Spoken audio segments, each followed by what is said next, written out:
just show now for share your screen when they make a WhatsApp video call. The first process when you go na your WhatsApp.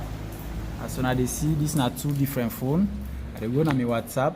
Then this na the policy where I plan for call video call. When I click on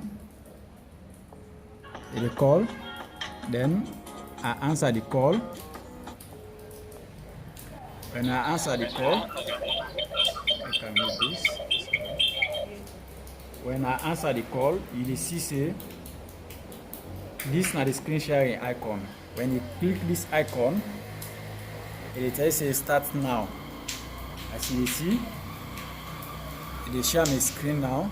Anything we are doing here, they show na here. As I go back, for anything within on my phone, they show na the next man in phone. My WhatsApp, they I go back on my screen. Everything we I do, the next man they see. This na the way they share your screen using your WhatsApp. As soon as I can see now, they will share your screen. If you want teach person, you teach them. Now let's say I want to open Microsoft Word. If you open Word, if in a Word I want to teach the person. When I open now, you can see all the way I do.